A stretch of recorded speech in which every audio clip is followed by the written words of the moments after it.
ஒரு காலத்துல வீட்டையே வந்து ஆட்டி படைச்ச விஜயாவை இன்னைக்கு சொந்த பையனே வந்து வெளியில வந்து துரத்திட்டான். ஆனா அதே டைம்ல வந்து எல்லாரையுமே கஷ்டப்படுத்த முத்துவோட லைஃப்ல பாத்தீங்கன்னா ஒரு அதிசயம் ஒண்ணு நடந்திருக்கு. இன்னைக்கு சிறடிக்கு ஆசை எபிசோட்ல நடந்த இந்த சம்பவம் தான் ஸ்டோரி வந்து தலைகீழ வந்து மாத்திருச்சு. விஜய்க்கு மனோஜ் வந்து ஷாக்கிங் மேல ஷாக்கிங் வந்து கொடுத்துட்டு இருக்கான். இதனால வேற வழி இல்லாம மீனா வீட்டுக்கு வந்து விஜயா வந்து போயிடுறாங்க. என்னதான் வந்து இப்படி மனோஜ் வந்து பேசினாலுமே அவங்களோட திமிரு மட்டும் அடங்கவே இல்லை. முத்து எக்ஸ்பெக்ட் பண்ணாத ஹெல்ப் வந்து ஒருத்தர் மூலமா வந்து வருது. என்னெல்லாம் நடந்துச்சு அப்படின்றத வாங்க டீட்டெயில்ல பார்க்கலாம்.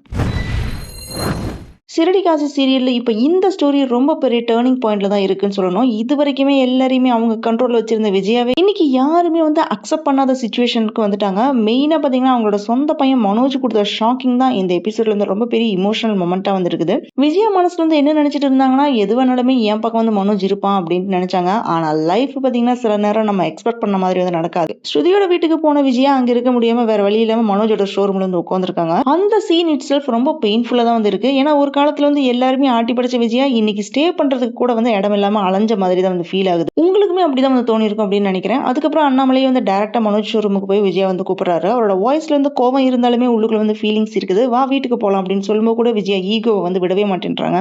விஜய் வந்து ஃபர்ஸ்ட் வரமாட்டேன் அப்படின்னு பிடிவாதமா இருக்காங்க. ஆனா அங்க மனோஜ் சொன்னது கேட்ட உடனே விஜயாக்கு வந்து ஷாக்கிங்கா இருக்குது. நீங்க இங்க இருந்தா எங்களுக்கு வந்து கஷ்டமா இருக்கு. இங்க உங்களுக்கு வந்து இனஃப் ஃபெசிலிட்டிஸ் எதுவுமே இல்லை. அது மட்டும் இல்லாம கடையுமே வந்து ஓபன் பண்ண முடியல அப்படின்னு மனோஜ் சொல்லும்போது அது ஒரு சாதாரண டயலாக்ல இல்ல. ஒரு பையன் அவனோட அம்மா வந்து அவாய்ட் பண்ற அளவுக்கு இந்த சிச்சுவேஷன் போயிருச்சு அப்படின்னு காமிக்கிற சீனா தான் இருக்குது. அந்த செகண்ட்ல விஜயாவுக்கு பாத்தீங்கன்னா உள்ளுக்குள்ள ரொம்ப பெரிய அவமானமா இருக்கு. சோ அதை வந்து வெளியே காமிச்சுக்காம சரி அப்படின்னு வந்து சொல்லிடுறாங்க. மனோஜ் இந்த மாதிரி சொன்னதுக்கு அப்புறம் தான் விஜயோட மனசே வந்து மாறுது. அதுக்கப்புறம் எல்லாருமே சேர்ந்து மீனோட அம்மா வீட்டுக்கு வந்து விஜயா வந்து கூட்டிட்டு போயிடுறாங்க. ஆனா அங்க போனதுக்கு அப்புறம் கூட விஜயோட ஆட்டிடியூட் மட்டும் சேஞ்ச் ஆகவே இல்லை. அங்க போனதுமே ஆஸ் யூஷுவலா விஜயா இவங்களோட திமிருத்தனத்தை வந்து காமிக்கிறாங்க.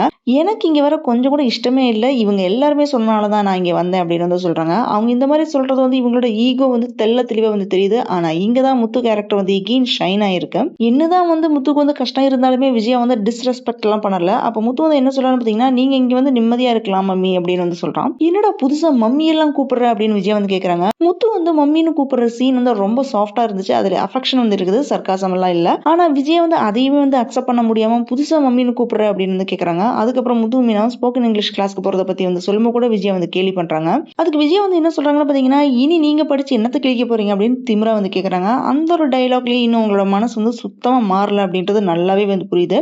உடனே அண்ணாமலை வந்து கோவப்பட்டு விஜய் வந்து திட்டுறது, ஃபேமிலில வந்து யார் கரெக்டா யார் தப்பு அப்படின்றது வந்து கிளியரா வந்து காமிச்சிருக்காங்க. இதுக்கிடையில தான் ஸ்ருதியும் ரவியும் அங்க வர்றாங்க. அப்போ ஸ்ருதி விஜயாட்ட வந்து என்ன சொல்றான்னு பாத்தீங்கன்னா, என்னோட அம்மா வந்து அப்படி செஞ்சதுக்கு உங்கள்ட்ட வந்து அப்பாலஜைஸ் பண்ணிக்கிறேன் அப்படின்னு வந்து சொல்றா. இந்த மாதிரி ஸ்ருதி பேசுற சீன் ரொம்ப இமோஷனலா இருக்குது. ஏன்னா தப்பு செஞ்சவங்க வந்து சாரி எல்லாம் சொல்லல. ஆனா அவங்களோட பொண்ணு வந்து தலையை குனிஞ்சு வந்து நின்னுட்டு இருக்கா. அது ஸ்ருதியோட நல்ல மனசு வந்து காமிக்குது. மன்னிப்பு கேட்கற அளவுக்கு என்னதான் நடந்துச்சு அப்படின்னு அண்ணாமலை வந்து கேக்குறாரு. அப்ப முத்து வந்து எல்லா விஷயத்தையுமே போட்டு உடைச்சிடறான். இது கேட்டதுமே மீனோட அம்மா வந்து ஷாக் ஆகுறாங்க. அதுக்கப்புறம் என்ன சொல்றாங்கன்னு பாத்தீங்கன்னா, சம்மந்தி வயசுல வந்து எவ்வளவு பெரியவங்க, அவங்களை இப்படி பண்ணலாமா, இந்த வயசுல சம்மந்தியை இப்படி நடத்துவாங்களா அப்படின்னு வந்து கேக்குறாங்க.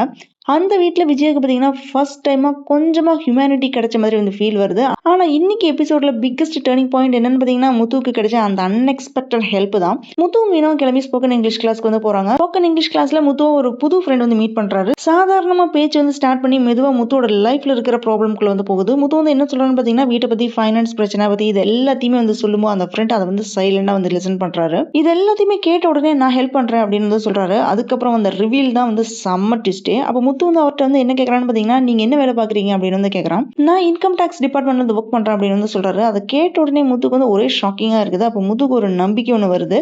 அந்த எக்ஸ்பிரஷன் பாத்தீங்கன்னா ரொம்ப டச்சிங்கா இருந்துச்சு. ஏன்னா இவ்வளவு நாளா எல்லா டோரும் வந்து க்ளோஸ் பண்ண மாதிரி இருந்த முத்துக்கு இன்னைக்கு ஃபர்ஸ்ட் டைமா ஒரு டோர் ஒன்று ஓப்பன் ஆன மாதிரி வந்து ஃபீல் வருது. அப்ப என் வீட்டை வந்து மீட்டு கொடுத்துருவீங்களா சார் அப்படின்னு வந்து முத்து வந்து கேட்கும்போது அது ஒரு சாதாரண கொஸ்டின் மாதிரியெல்லாம் இல்ல, உயிரோடு பிடிச்சிட்டு இருக்கிற நம்பிக்கையா மட்டும்தான் வந்து இருக்குது. அதுக்கு அவருமே வந்து என்ன சொல்றாரு பாத்தீங்கன்னா, அந்த ஃபைனான்சியர் வந்து டைரக்டா மீட் பண்ணி பேசுவோம் அப்படின்னு வந்து சொல்லிட்டு இருக்காரு. இனிமே கதை வந்து ஃபுல்லா வந்து மாறப்போகுது அப்படின்றதுக்கு ஒரு ஹிண்ட் ஒன்று கிடைச்சிருக்கு. இந்த எபிசோடு ஃபுல்லா ஒரு விஷயம் வந்து தெளிவா தெரியுது. விஜயா வந்து இப்போ லோன்லியா வந்து இருக்காங்க. ஆனா முத்துக்கு லைஃப் வந்து பாத்தீங்கன்னா மெதுவா ஒரு நல்ல வழியை வந்து ஓபன் பண்ணி கொடுத்துருக்கு. விஜயா வந்து யாருமே வந்து அக்செப்ட் பண்ணாத ஒரு சிச்சுவேஷன்ல இனிமே அவங்களுக்கு வந்து துணையா வந்து யார் இருப்பாங்க. இன்னொரு பக்கம் முத்துவோட வீட்டை வந்து ரெஸ்கியூ பண்ண வந்த அந்த ஆபீசர் உண்மையிலேயே அவங்களோட லைஃப் வந்து மாற போகுதா அப்படின்றது இனி வர போற எபிசோட் மூலமா தான் நம்ம தெரிஞ்சுக்க முடியும். இனி இந்த குடும்பத்தை வந்து அதிர வைக்கிற மாதிரி பெரிய உண்மை எல்லாமே வெளியில இருப்போது. ஸோ அது என்னவா இருக்கும் அப்படின்றத நம்ம வெயிட் பண்ணி பார்க்கலாம். Thanks for joining with me. இந்த வீடியோ உங்களுக்கு பிடிச்சிருக்கும் நம்புறேன். இந்த வீடியோக்கு லைக் பண்ணுங்க, ஷேர் பண்ணுங்க, சப்ஸ்கிரைப் பண்ணுங்க. Have a great day.